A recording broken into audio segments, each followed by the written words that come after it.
It's a foggy night on old Cape Cod. A perfect night for our mystery.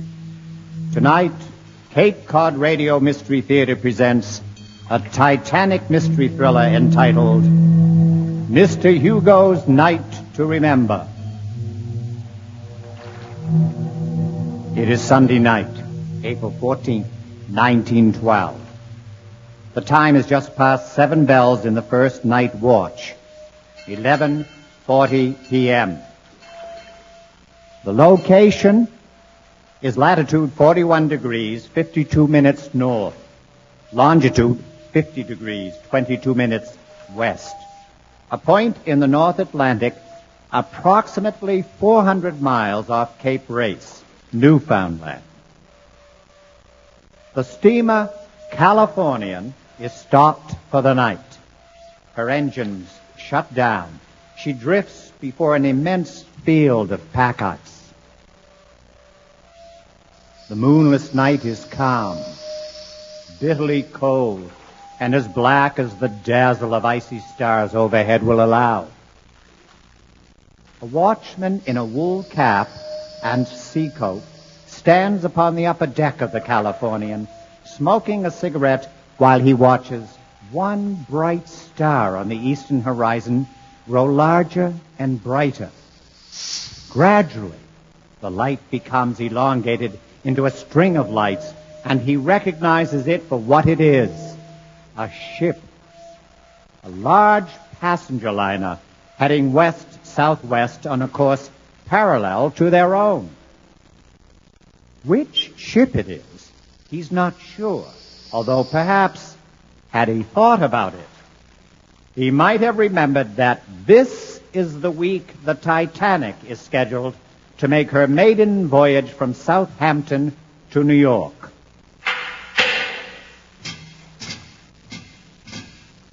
Well, take a look at who's up. The man on deck is joined by another. How do you stand it out here? I stay warm as long as I keep smoking. When I stop smoking, I go in. They speak in the kind of hushed undertones one automatically assumes when speaking in the presence of so many stars. What's that ship out there?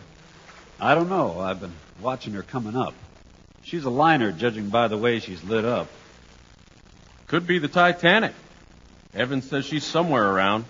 He's been picking up her messages all day over the wireless, jamming the airwaves. They even cut him off in mid-sentence when he was giving them the warning about the ice. She's moving right along. What's she making, 20 knots? She better think about slowing down soon unless she's figured out how to do what Moses did and make this ice field miraculously part itself. Are you sure she got the message about the ice? She got it all right. Every ship in the North Atlantic is aware of it. The two men continue gazing out at the ship, which after a time appears to have stopped some 10 miles distant. Several minutes pass. Then... Look at that. She's putting on a fireworks display.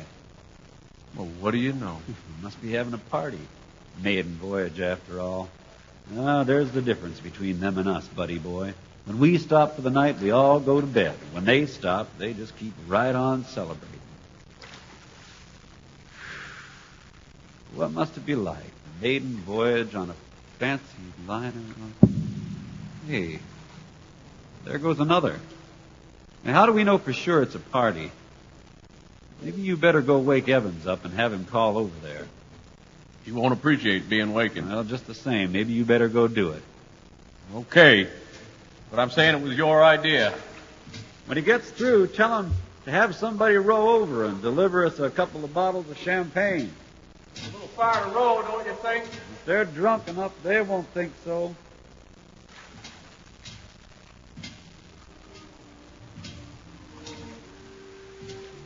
Hey, hold it a minute.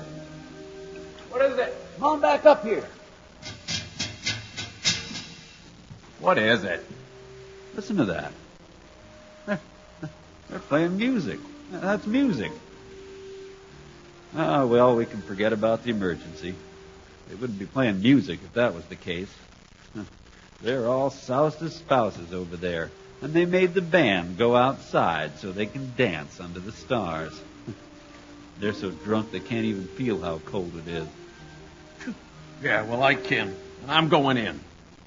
Must it be like maiden voyage on a fancy liner like that? Beautiful women in satin gowns, tuxedos, champagne, silver cigarette cases. It must be one never-ending revelry. Sound envious. Yeah, maybe a little. Sure, maybe I'd trade places for a night like tonight, but that'd be enough. This life suits me just fine.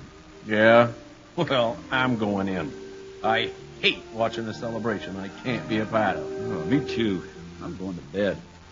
There's a party for me tonight. It'll have to be one taking place in my dreams.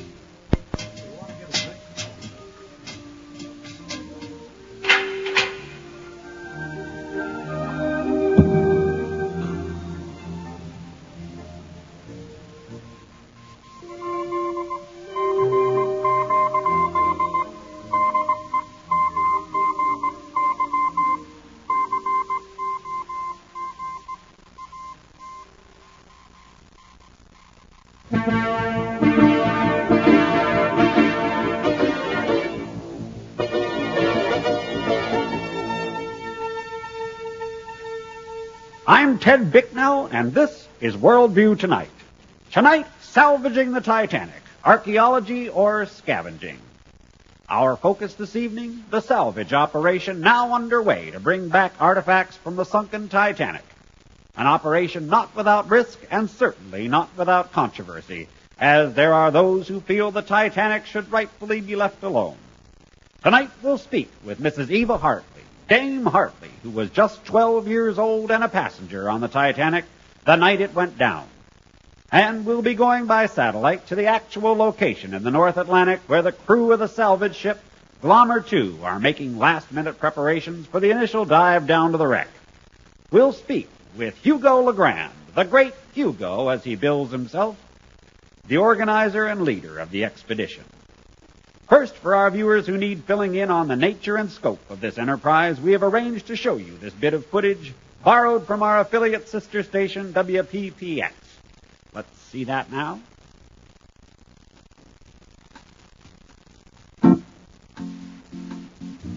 They're doing it again. 75 years after her sinking, RMS Titanic is about to be revisited. Only this time it won't be just any enterprising visitor happening by, but none other than media blitzman himself, entrepreneur Hugo Legrand, the great Hugo. Yes, the great Hugo, renowned for his adventuresome expeditions to test the great myths and legends of the world. Loch Ness, Bigfoot, Abominable Snowman, and the Bermuda Triangle is about to confront a real-life legend as he becomes one of the few human beings on Earth to come face to face with the sunken Titanic. Like standing on the moon or standing on Everest, this is not the sort of trip that any but the most adventurous will ever take. But leave it to the great Hugo to take up the challenge. They'll be going down 13,000 feet, where water pressure exceeds 3.5 tons per square inch. Want to find out what that feels like? Try balancing a Cadillac on your toe. Centerpiece of the expedition is the mini-submarine dubbed the Hugo 1, which the great Hugo and his pilot will take down to the wreck. Let's take a closer look at this amazing submersible. The hull of the capsule a mere 2 inches thick, not so thick to withstand over 77,000 tons of water pressure bearing down. But this is not ordinary metal, it is titanium, strongest metal known to man, virtually uncrushable. Central feature of the submarine is the 2.5-mile-long tether to the mothership, which supplies the enormous extra power enabling it to accomplish tasks far greater than any of its predecessor submarines. Anyone for arm wrestling? Check out those 2 robot arms, powerful hydraulic manipulators. They can extend a full 8 feet and are capable of picking up objects much heavier than the bikini-clad volunteer seen here. Unhand her, you cad. Sailing day arrives at last, and it's a beautiful day with banner blue skies and brilliant sunshine as the crew of the Glommer 2 prepare for departure. The crowd of happy onlookers line the dock, many of whom have been here since early morning when the complimentary champagne first began flowing. The great Hugo is known for his gala send-offs, and this one doesn't disappoint. And there's the traditional two-toot salute as the Glommer 2 drops her lines and pulls away from the pier. The crowd sends up a boisterous yell. And there's the great Hugo himself appearing on the poop deck, waving a confident goodbye to the crowd. With streamers flying, it's bon voyage. They're off to the open ocean. With me here in the studio tonight is Dame Eva Hartley. Dame Hartley, you were on board the Titanic that night. How does all of this strike you? I think it's despicable. It would be far better left alone as an undersea memorial like they were calling for. What these people are doing, they're like little boys with their hands in the candy jar. Someone should slap their hands. Let's go directly now to the Glommer 2 at sea and bring in Mr. Hugo. Mr. Hugo, can you hear me? Oh, yes, I hear you. Mr. Hugo, why do this? Why do it? Well, of course, because we can. Because it's there.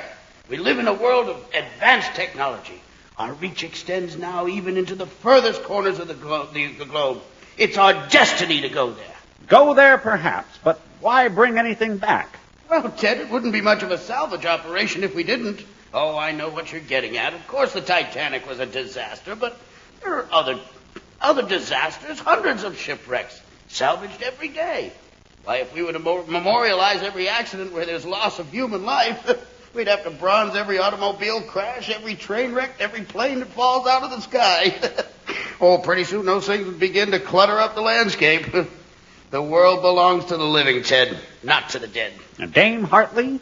It is precisely for the sake of the living that we ought to leave it alone. There were things that happened that night, things I saw that I will never forget. Tremendous acts of courage and heroism, selflessness, people willingly sacrificing their own lives for the sake of others, not only family and loved ones, but perfect strangers. Tenderness and compassion, that's what I saw, and that's the lesson we need to bring back, not curios and souvenirs. I was 12 years old when my father picked me up and kissed me and set me into a lifeboat and then waved goodbye for the last time. There hasn't been a day gone by that I haven't returned to walk those decks again in my mind. Now that I'm old, I've come to realize that all my life I have been walking the decks of the Titanic. So do we all. Every moment we are living. The death the victims of the Titanic faced is the same death we all face.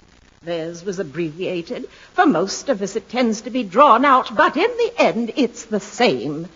And always, it's how we handle it that matters. It's the way in which we approach things that makes all the difference. Very moving, Dame Hartley. Mr. Hugo, how do you respond? Mr. Hugo, how do you respond? Oh, sorry, Ted, I wasn't listening. We're awful busy here getting ready. Listen, would you tell Mrs. Survivor, I've forgotten her name, that it would be my personal privilege to bestow upon her a souvenir artifact of her choice. I don't want anything. I wouldn't accept it. In fact, I'm going to make certain we bring back something extra special to send to her. Will you tell her that? Tell him no. Tell him to go away. Brave robbers. Mr. Hugo, many are calling for the Titanic to be recognized as an undersea memorial. Hey, and I agree. That's precisely what I'm doing. Because having these objects in a display where people can go and see them is the best way to remind folks That's the only reason? What's that? That's the only reason you're doing it. Not for money, not for prestige and notoriety. Those aren't trophies you're bringing back, are they? Mr. Anchorman, what you don't seem to realize is I'm a showman. Some say I'm the world's greatest showman. What you have here is the world's greatest showman going down to look at the world's greatest shipwreck. And bringing back plunder and loot. Well, it's customary for those to assume the risk to deserve the spoils. Fact is, the ship is resting in international waters. It belongs to no one. Or everyone. Well, same thing. Everybody, nobody. Now, if you'll excuse me, I have to get ready. You're not afraid, Mr. Hugo? Afraid? What for? You're going down a great depth, relying on your equipment. Some say a voyage to the bottom of the sea is like a voyage into outer space. What if something should go wrong? Mr. Bicknell, danger is my forte. I thrive on it. Why, that doesn't mean I'm foolhardy. Why, the way to prepare for danger is to be prepared. This submarine that you see here is the safest, most sophisticated salvage submersible ever devised. I had a direct hand in every step of its design. Nothing will go wrong because we've thought of everything. That sounds a lot like what they said about the Titanic. Oh, yes, I see. You're very clever. But this baby here happens to be made of titanium. Indestructible. Why, the fact is, if the Titanic hull had been made of the same stuff, there would be nothing down there for any of us to go and bring back. Now, if you'll excuse me, I must continue getting ready.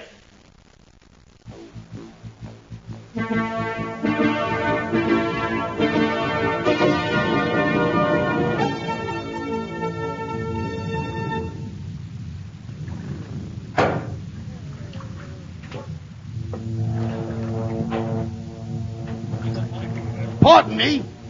Why are you standing there? Me, sir? Well, I'm not talking to the electric winch, you idiot. I asked you why you are standing there. I'm attending this line, sir. Well, go and tend it somewhere else. Can't you see you're standing in my way? Sorry, sir, sorry. Good evening, Mr. Hugo. Are we all ready? I am ready, Captain. Of that much I'm sure. Oh, good. If you'll just step this way, I think we're all ready for you. It's a little rough this evening. Oh, but you won't notice that once you start down. Now, why don't I hold your cloak, and if you'll just climb these stairs Thank and set you, up Captain. for you. And where is Mr. Smalley? Oh, he's already inside waiting for you. Huh?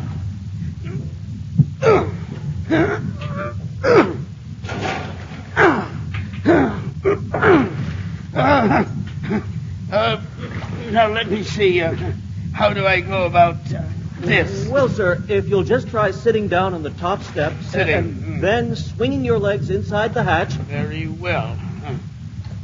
That's it. There we go.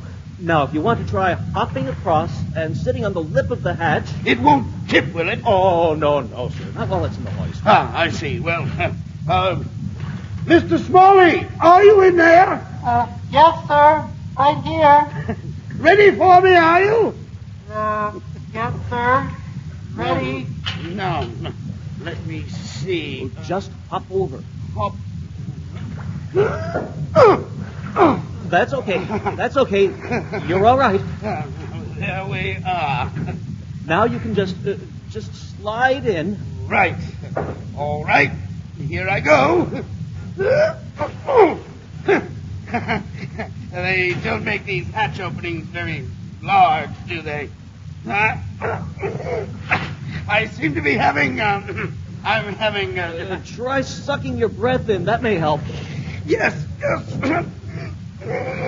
Mr. Hugo, I'm going to try pushing on your shoulder. Yes, Just a try bit, if you pushing. don't mind. Not too hard. Not too hard. Not too...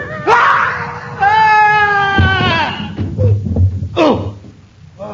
Everybody all right in there? Stupid fool, I said not too hard. Oh, sorry, sir. Oh, I would have made it. It's practically inside already. Mr. Smalley, how about you? Yes, I think so. Sure? He's fine. Close the hatch lid and let's get on with this. All right, gentlemen. Bon voyage. Good luck.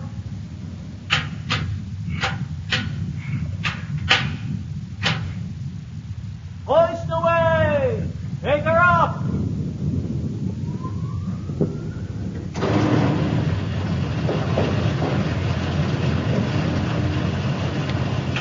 Craig, do you read me? Right here. Systems check. Swing out! Swing out! Divers in the water! Watch that line! It's awfully warm in here. Switch on the air conditioning. Sorry, sir, there's no climate control. No what? No air conditioning. You- No heat either. You're kidding. Well, don't worry. We'll cool off as soon as we begin our descent. In fact, when we get down there, you'll probably wish we had some of this heat. Water temperature is about 33 degrees at the bottom. Craig, give me a reading on how much power you're sending. I'm showing 2,500 right on the nose. Lower away! Lower away! Who is the idiot at the controls? It's not his fault, sir. We're a lot of weight, and it's difficult for the hoist to... Excuses, Mr. Smalley. I do not wish to hear excuses. God, this is terrible. When are we going to stop this rolling and... It won't be long, sir. Camera's working. Batteries functional. Scrubber operational. I thought you said there was no air conditioning. No, sir, that's just the air scrubber. All it does is remove excess CO2 from... Well, leave it on anyway. Sir, it won't do any good. I said leave it on. Yes, sir. It's rocking and heaving. What's that? It's just the Zodiac. It's coming to pick up the divers. Craig, before they go, could you have them check the forward ballast clamp, will you? How much ballast are we carrying? 1,200 pounds, sir. There are 4 lead plates. Each weigh about 300 pounds. Mr. Smalley, if you do not get us out of these waves and out of this heat... Yes, sir. Right Yes, this sir. minute, Yes, sir. Craig? I think we'll go ahead. Mr. Hugo, that is, I think we'd like to get started. Okay, you're clear. Clear to dive. Clear to dive. Cast off. Dive is clear. Zodiac's clear. Samson Hideaway, you're on your own. Releasing compressed air.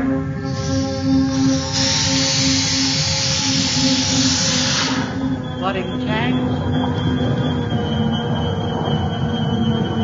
Here we go. Beginning descent. About time.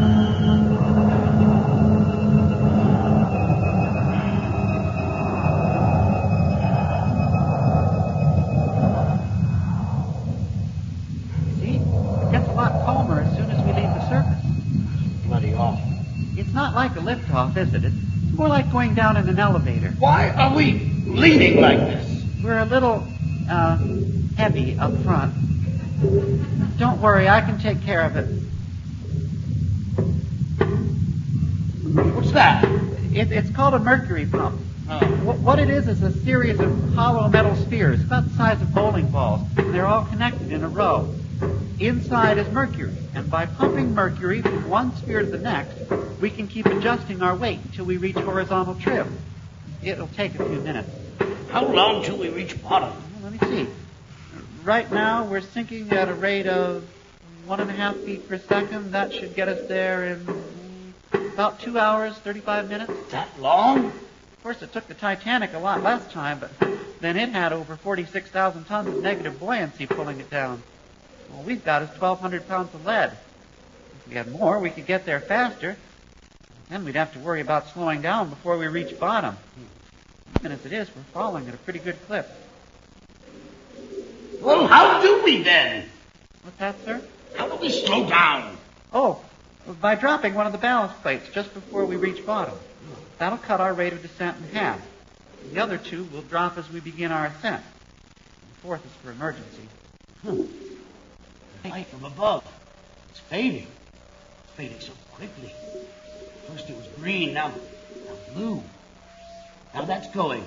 It's fading. Fading. Why, it's totally black out there. Amazing, isn't it? We're only down 400 feet.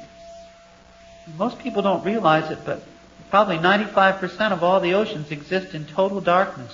What's that I'm seeing out there? Well, keep looking. You'll see quite a show, Mr. Hugo. Those streaks of light, those are bioluminescent zooplankton. They're mostly microscopic. Pretty soon you should start seeing those glowing skeleton fish that look so ghastly. There goes one now. And there'll be others. It's our light that attracts them. They've never seen anything manufacture its own light quite like we do. I'll tell you what, I'll switch to red cabin light so you can see out more easily. How's it going? We just passed 800. We're watching a light show at the moment. You remember to pack your lunch? Ham sandwiches and dill pickles, we got them. Okay. Have a good rest. I'll check back with you just before you arrive. But call anytime you get lonely. You know I always enjoy reading long distance calls. Right. Over and out. Amazing. Look at them all. Quite a sight, isn't it? Mr. Smalley, did I hear you mention ham sandwiches? Yes, sir. They're right behind you there in that locker. Oh, yes. Well, I believe I'll just help myself. Excuse me. Help.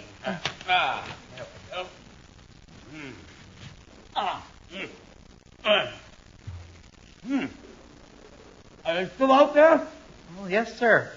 Plenty of them. It's quite a sight watching them come slithering up from out of the darkness, peering in at us through the portholes.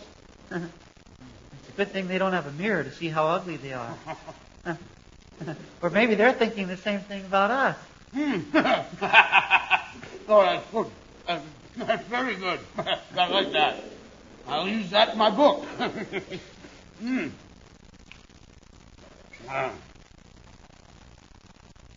What's that? Oh, that's our echolocator telling us how far off the bottom we are. That sound, that's us. And wait just a second. Here, that sound coming back up is the bottom. Sound travels at about 4,000 feet per second underwater, so it takes that long for the sound to bounce off the bottom and come back up. Gives you an idea of how deep we're going. Well, this sandwich is just right. I believe it's time for a nap. I'm sure you'll wake me in time so I'm not missing anything. Yes, sir. Good night, Smalley. Good night. Sir, before you go to sleep, I wonder, your foot is sort of digging into my ribs. And Mr. I wonder Smalley, if you... I don't like to remind you that your foot is also pressing against my outer arm. It's bound to be an uncomfortable trip, so let's make the most of it by not complaining. Yes, sir. Oh, boy. Good night, Smalley.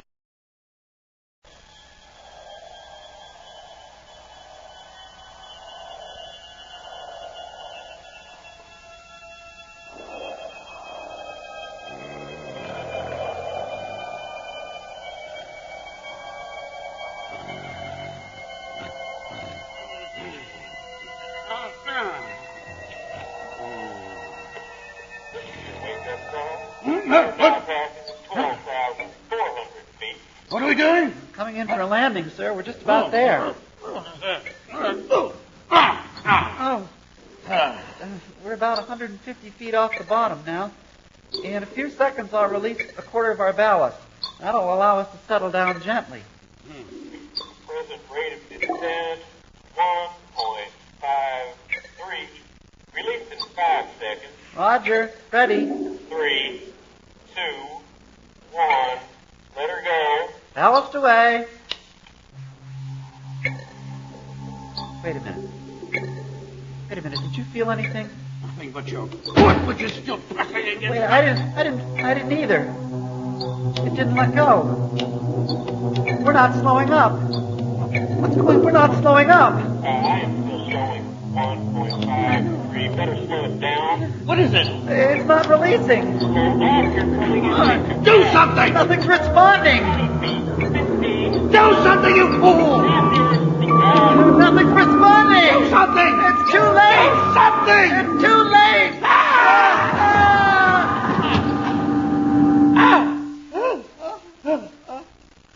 Mr. Hugo, get off me. Mr. Smalley. Shh, listen. We're taking on water. Water's coming in. No. We're sinking. We're going to drown. Stop it. We're not sinking. We're not? No, it's only condensation. It forms inside the hull during descent. we landed, we jarred a lot of it loose, but we're not sinking. Titanium, remember? We're much too strong for that. That's right. We're titanium. What happened? You all right down there? We're in the mud. How deep? I can't tell for sure. The bottom and side ports are covered. I can see water above us through the overhead. Want us to try pulling you out? No, that might damage the cable. I'm going to try powering us out. We're not in too deep. There's not too much suction. Suction? Like when you step in the mud and lose your shoe. The question is, can we pull ourselves out by our own bootstraps? Okay, here goes. Engaging 1. Engaging 2. Engaging 3. Damn, that one's jammed. Engaging 4. Mr. Smalley, we're not moving. Now we go full up. It's not working. We're not moving. Wait. You burn up the engine. No, wait. Wait. It's working. It is working. I feel it. It's working. It's working. Oh, we're out. Oh, man, we're out. Nice. Good. Very good, Mr. Smalley. Well, we almost didn't make it. I still can't see out. Are you sure we're... Look at the altimeter. We're 10 feet up. Just wait a second and the current will clean us off. Damage report? Nothing so far. Even the jammed rotor looks like it's worked itself free. What went wrong? I don't know. Either the balance clamp wouldn't release or there's something wrong with the circuit board. I tried rerouting the command, but... Oh! What was that? The ballast just let go? It wasn't working and it just did? Look, guys, why don't we think about calling it a day? Start again tomorrow. Yeah, well, it's up to you, Mr. Hugo. You mean go all the way back up? It might be a good idea to check things over from the outside. Oh, I see. And how far are we from the debris field? Well, we should be pretty close, right where we are. And you say there's no damage? Well, there's nothing we can tell from in here, but I really think it would be a good idea. Oh, yes, I'm sure you do, Mr. Smalley. I'm sure you would love to check things over and thereby add another day's diving to the bill. No, please, sir, I'm just... But since I am the one who's paying for this expedition, not you, I don't think we'll give up just yet. I assure you, sir... And I assure you that we will stick around and select a few small items before we start up. That way this day will not have been a total loss. Yes, sir. I'll watch outside, you steer. Besides, I'm not about to have come this far without getting at least one look at the Titanic. Craig, I think we've decided to look around down here a little while before calling it quits. Can you give us our position and bearing on the target? Okay. Here's how I got you. I show a large target approximately 200 meters northwest of your present position, most likely the bow section. There's another target of comparable size approximately 700 meters southwest, probably the stern. Pivot right, 45 degrees. Keep going. Keep going. Stop there. Okay, now you're pointing straight at it. Follow that head and you should run right into it. Where do we look for debris? Practically anywhere, I guess. It's supposed to be scattered all around. Well, why don't we head for the bow, and I'm sure we'll pass over plenty along the How's way. your visibility down there? Well, we got a headwind of about a half knot. Looks like a mild winter snowstorm out there. I'd say 30 feet visibility maximum. 20 is clear. After that, it starts getting a little murky. Okay. Good hunting. Call me if you need me. Exciting. I'm getting excited, aren't you? I mean, I've waited for this. So long I've waited for this. I don't see anything yet. Nothing but mud. Wait, stones. Wait, no, wait, there's something. There's something. What is it? I can't tell. Never mind. Go on. If I can't tell what it is, we don't want it, do we? It's no good for the exhibit. Wait, there's something. What is it? It looks like... Stop! It's a mirror. A lady's hand mirror. Get that. Get it. Pick it up. We want that for sure, yes. Careful, don't scratch it. Look at it. It's such perfect condition. As if it just slid off the settee instead of falling 2 miles underwater. Stowed, sir. Very good. Very good. Let's go on. Keep going. What's that? No. Keep going. There's more. More coming up. Look. There's... Champagne. Stop. Get it. We must have champagne for the exhibit. At least 1 bottle. Perfect. I feel so giddy, so giggly.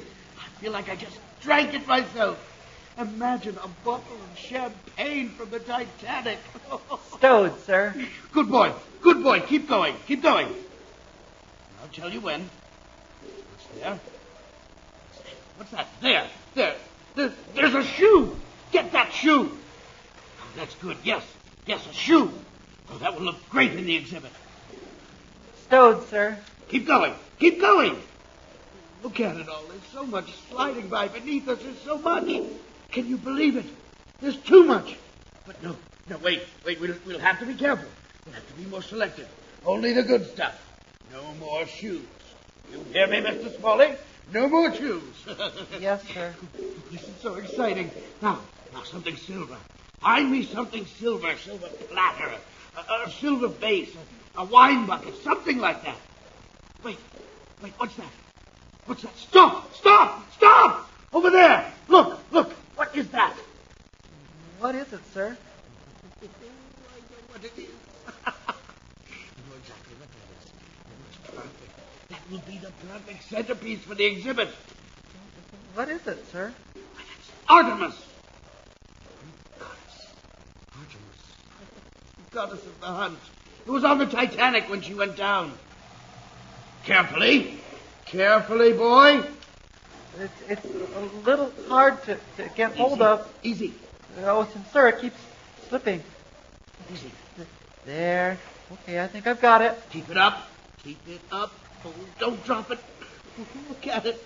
It's in such perfect condition. Look at her. Reaching back to take an arrow from her quiver. Why, nothing's damaged. Nothing's broken, not even a chip.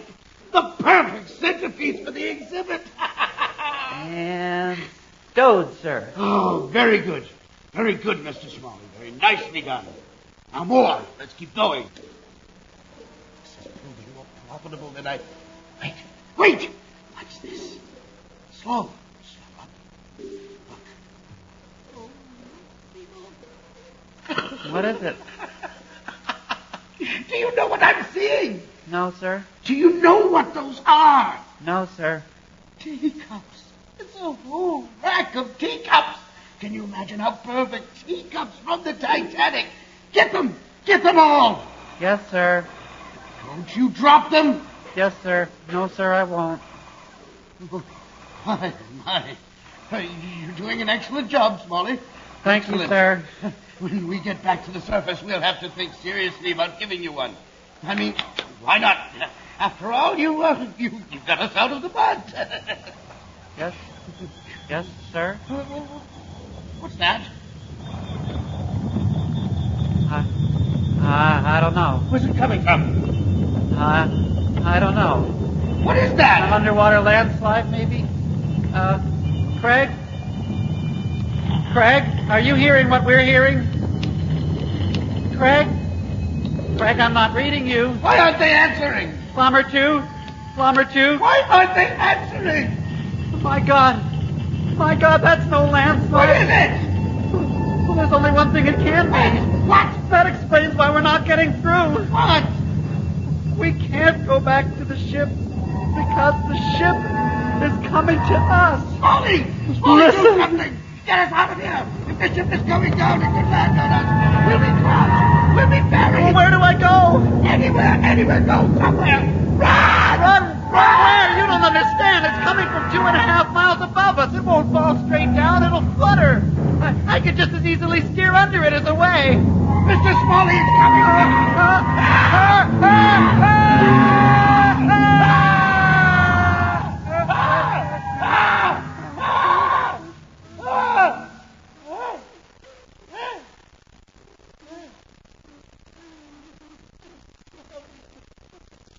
Smalley, it's over.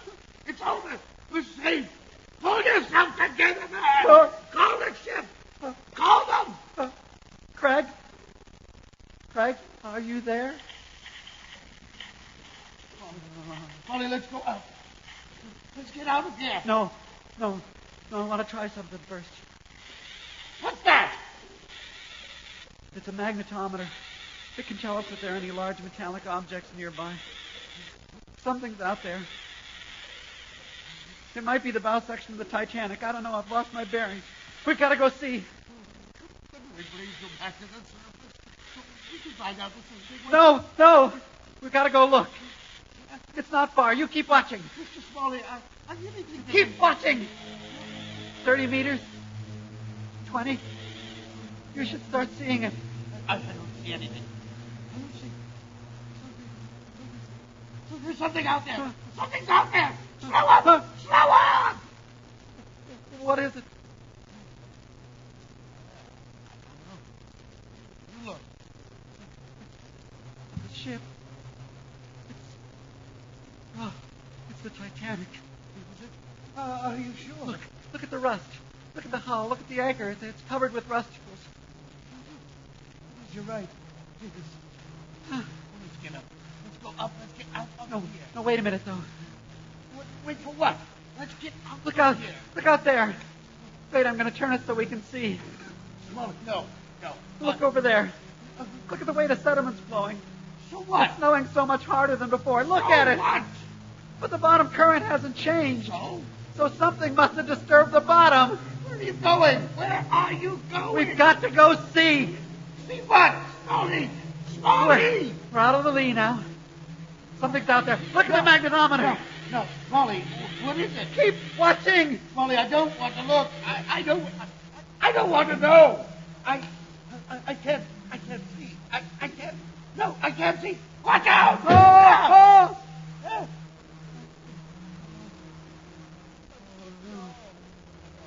Oh, Mr. Hugo.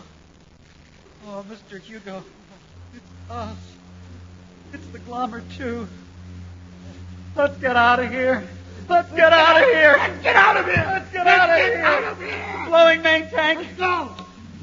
Releasing ballast. Release 1. Release 2. Oh, we're going up. We're picking up speed. Release 3. We're going up. Oh, good. That was really moving. I can't see the bottom. The ship is disappearing. It's going. It's gone. Thank God. It's gone. Oh. I don't know how this could have happened. I don't want to think about it. How could it happen? You're right. I don't know. But we're going up. Yes, we're going up. How much longer until we reach... Sir,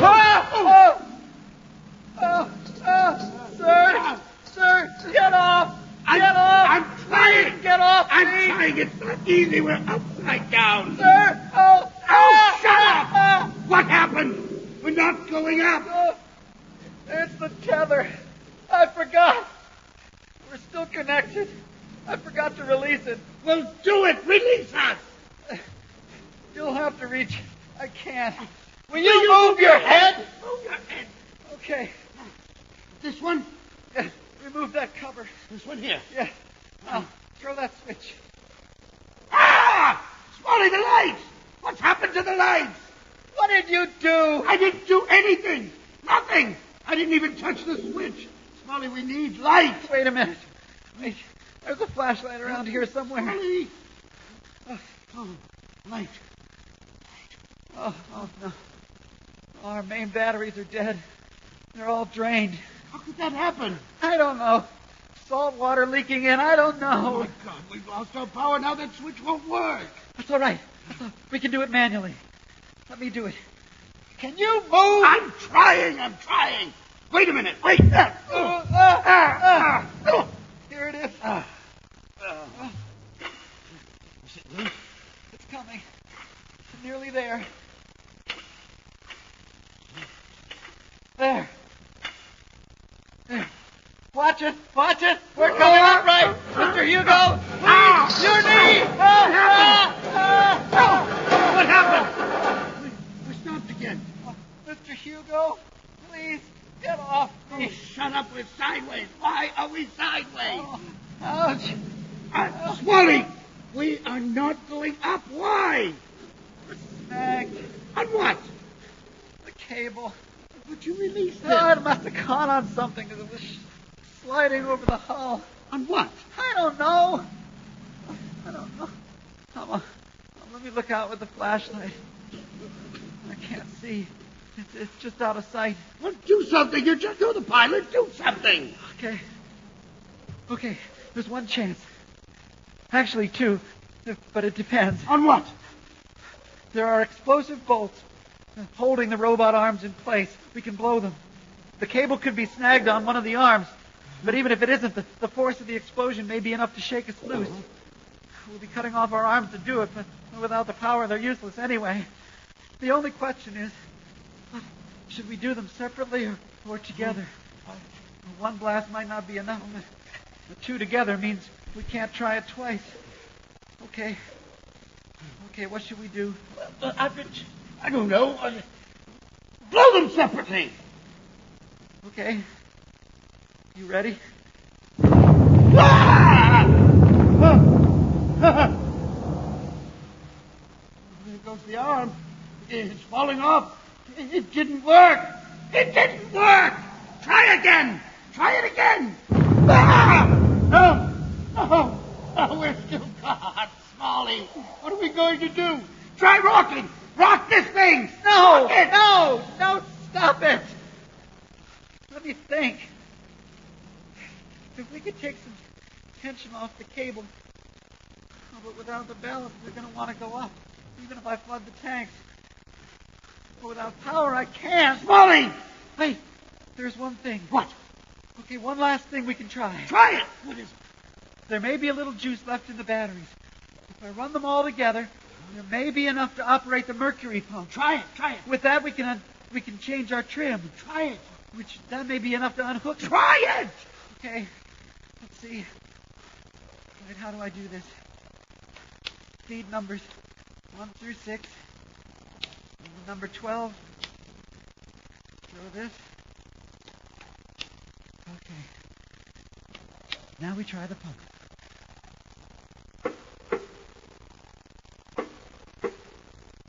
It's working. Barely. But it's working. Now we wait. Smalley, we're moving. We're tipping forward. Oh, this is going to work. I just know it's going to work. It's going to work, yes. I'm looking out this side. The flashlight isn't doing much good. We're coming around. At least I'll be able to see what we're going to Wait! get. Wait! Stop! Stop! Wait! We're losing it! Stop! We're not stopping! My precious cups are falling out. Oh, my God. Oh, my precious cups are gone. Shut up. Shut up! Why are you laughing? You did this! Shut up! Look out there. Look. Look what we're caught on. Look! Statue. Arm of the statue. Be caught on the arm of the statue. You see, it was your doing, not mine. Your greed, that's what got us into this. Your greed and my stupidity for ever listening to you. No! You were the one! You should have released the cable before we started up. You were the one who said try the charges separately. Well, why did you listen to me? You're the pilot. You're in charge here. Oh, I'm in charge now. Yes. Is that it? I'm in charge? Well, then get your foot off of me. Oh, stop it.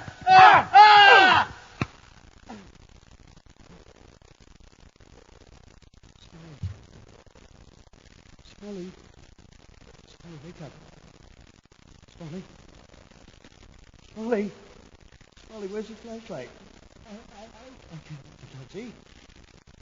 Smalley, I can't let you alone. I can't stand the darkness.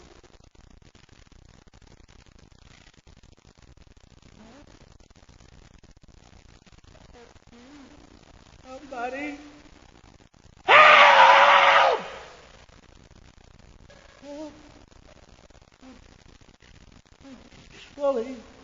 Smalley, wake up. You can be in charge. Please, wake up, Smalley. Smalley.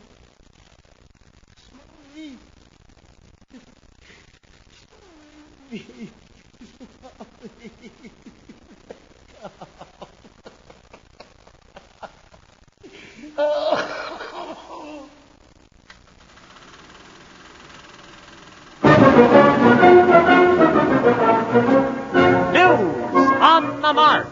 Dateline 2089. Titanic exhibit returns in triumphant style. After languishing in a museum warehouse for almost a century, the forgotten relics from the sunken luxury liner Titanic made a dramatic reappearance this week as part of a 12-nation, 20-city tour that is attracting throngs of the curious at every step along the way. The Titanic exhibit, first assembled in the year 1989 and sent round the world, initially attracted hundreds of thousands of ticket buyers. In time, however, as the novelty wore off and public interest waned, the objects came to be stored in the basement of the Paris Museum. Until recently, when for the first time in 96 years, the public spotlight returns and the huge crowds are back. Just look at this line extending round the block at Exhibition Center in New York. But just what is it that is causing all the excitement? Let's go down and take a closer look. Entering at the front door, we pass the silver platters, the teacups, and the endless row of items on display, till at the back we enter the dark and crowded room where a crowd of anxious ticket buyers is about to witness the unveiling of the centerpiece of the exhibit. Moving through the crowd and taking up a spot directly behind the velvet ropes, we wait for the unveiling. The moment arrives. The curtains are parted. And there it is, the Hugo 1, floating in its own specially constructed aquarium. The Hugo 1, antique submarine named for Hugo LeGrand, famed adventurer of his day, whose body, along with the body of his pilot, lie in perfect state inside the hermetically sealed container. Hugo LeGrand, the great Hugo, as he was known, and for whom the word Hugotist was coined, has lain suspended underwater in a permaseal time capsule. In perfect darkness, far away from harmful sunlight and in a constant temperature of 33 degrees. Look inside and see him now exactly as he was then. Even the uneaten ham sandwich in the foreground remains as fresh today as it was almost a full century ago. But let us move on now as the crowd behind grows impatient, each one wanting his chance to peer into yesteryear and observe the perfectly preserved specimen of the enormous Hugo, encased inside a bubble of steel.